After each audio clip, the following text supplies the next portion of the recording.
Bonjour, aujourd'hui on va rapidement rendre dynamique notre fenêtre simple qui se trouve à ce niveau.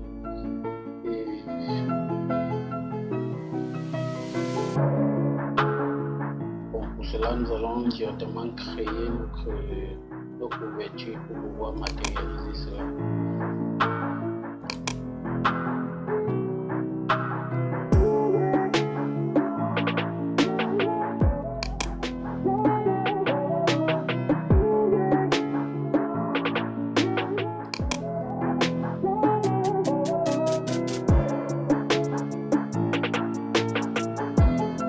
Donc nous allons directement double-cliquer là.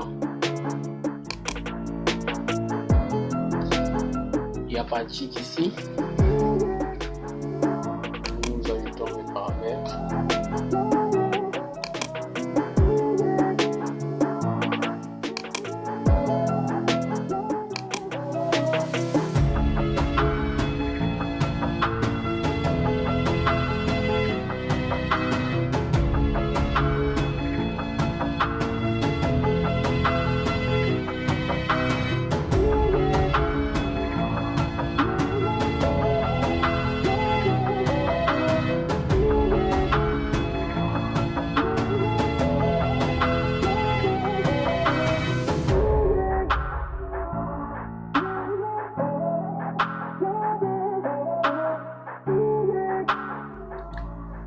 Donc celui-ci c'est l'outil distance ou bien échelle.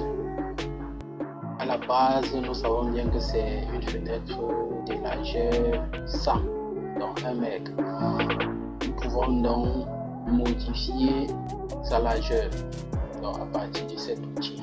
Type d'action, échelle, mettre à l'échelle notre bloc.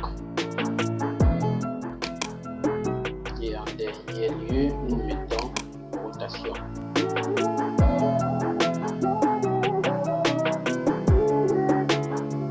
Et c'est tout. Nous avons fini avec le paramétrage de notre bloc fenêtre. Donc notre bloc fenêtre est à présent dynamique. Ça c'est l'une des fonctions qui permet de modifier la structure. Donc là nous voyons que c'est bien 1 mètre à la base. Donc il suffit de cliquer là et ajouter ou bien réduire. Là c'est à moitié. Voyons, nous avons réduit une fenêtre de 50 cm. Le contrôle est créé 100. Donc nous pouvons donc récupérer notre bloc dynamique. Vous voyez, c'est converti en bloc dynamique. Nous sommes passés du bloc simple à bloc dynamique. À partir de là, puisque ça c'est le point d'insertion, nous allons poser et récupérer plutôt le point C. C'est ce point qui permet de positionner de façon automatique.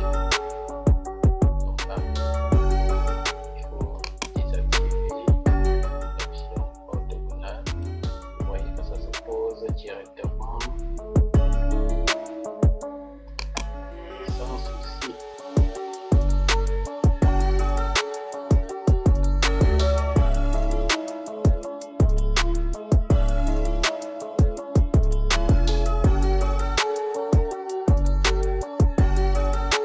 À ce niveau, nous pouvions juste décaler en utilisant celui-ci. Comme la position était déjà horizontale, nous pouvions juste faire ceci, tout simplement. Et inverser la position. Donc pour cette fois-ci, voilà comment nous avons rendu notre fenêtre dynamique, tout comme notre porte dynamique. Donc pour donner la priorité aux autres paramètres dynamiques, nous allons supprimer notre effet rotation et l'ajouter plutôt en dernier lieu. Sinon, au moment d'effectuer la rotation, cela pourra impacter sur les effets miroirs. Donc, nous mettons le dernière position. Donc, de sorte qu'il puisse prendre en compte la rotation de tous les éléments qui s'y trouvent là. Parce que au début, nous avons commencé par le paramètre rotation. Donc, ce qui vient après la rotation ne sera pas roté. Rotation. Je vais faire un exemple, vous allez voir pourquoi je suis en train de dire cela. Nous validons là.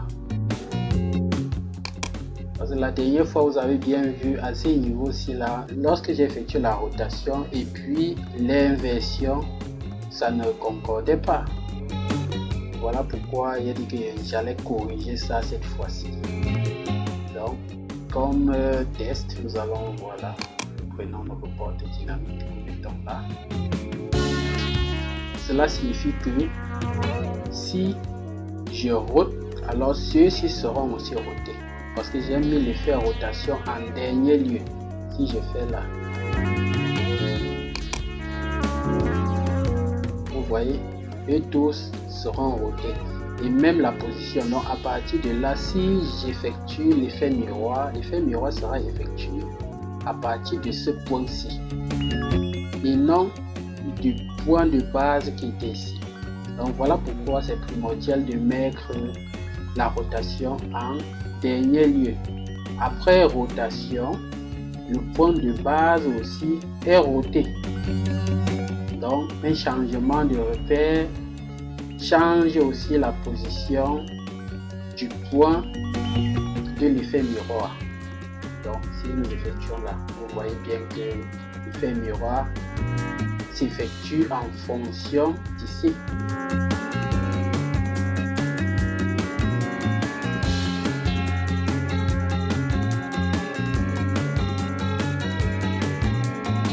Donc c'est en fait ce que j'avais à corriger après avoir effectué l'effet dynamique sur la fenêtre. Donc c'est ce que je voulais revenir dessus au niveau de la porte. Parce que l'effet rotation est beaucoup plus utilisé. Donc on peut l'utiliser à tout moment. Ce qui fait que ça doit impacter sur l'ensemble des effets. Donc dynamique bien sûr. Donc c'est la fin de cette vidéo. On va dire à la prochaine pour une nouvelle astuce. So, bye.